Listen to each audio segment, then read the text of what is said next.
Okay, let's jump right in today. We're doing a deep dive, focusing specifically on one source, chapter 27 of 2 Chronicles. Our whole mission here is just to see what this single chapter tells us about King Jotham. What picture emerges just from these verses. Right? It's a very focused look. And it kicks off with the basics. Jotham takes the throne at 25. He reigns 16 years in Jerusalem. And it mentions his mother, too, Jerusha, daughter of Zadok. Pretty standard biographical start. 25, yeah. And then it immediately gives us this comparison point, which is interesting. It says, he did what was right in the Lord's eyes, just like his father Uzziah. That sounds like a pretty strong endorsement, doesn't it? Following in his father's righteous path. It does, definitely. But then, almost in the same breath, the text throws in a really crucial qualifier. It says, unlike his father, Jotham did not enter the temple of the Lord. Ah, okay. So similar overall righteousness, but a key difference in one specific, maybe sensitive action related to the temple. That's significant. Exactly. The source clearly wants us to notice that distinction. But even with Jotham himself being presented as, doing right, the chapter adds this other layer about the wider situation. It says, point blank. The people, however, continued their corrupt practices. That contrast is stark, isn't it?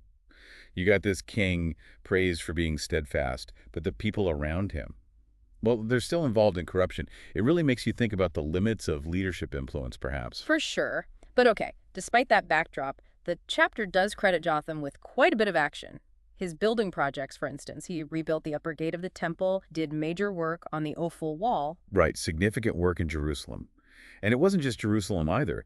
The text mentions him building towns out in the hills of Judea and forts, towers, sort of defensive structures in the wooded areas. So building up the capital and securing the territories sounds like a very active ruler in terms of infrastructure and defense. Definitely. And then there's the military side. The chapter mentions a specific conflict. Yeah, the war with the Ammonites. It says Jotham fought them and, well, he won, conquered them. And this is where we get that incredibly specific detail about the tribute. It's quite something. It really is. The numbers just jump out. It says that year, the Ammonites paid him 100 talents of silver. 100 talents. I mean, that's a massive amount of silver, like maybe 7,500 pounds, just huge weight. And 10,000 cords of wheat and 10,000 cords of barley. Yeah, and a core was a big measure too, maybe 6 bushels. So you're talking, what, 60,000 bushels each of wheat and barley? Wow. And then the source adds something even more striking. They paid the same amount again in the second and third years. So this wasn't a one-off payment. It was sustained income, a massive economic boost for 3 straight years. Immense. It really paints a picture of a decisive victory with major economic consequences all laid out right here. And the chapter gives an explicit reason for why Jotham became so powerful. It doesn't leave it ambiguous. No, it connects it directly to his character. It says, Jotham grew powerful because he walked steadfastly before the Lord his God. Simple as that, according to this text. A direct link. His steadfastness led to his power. That's the narrative presented here, yes. Yeah.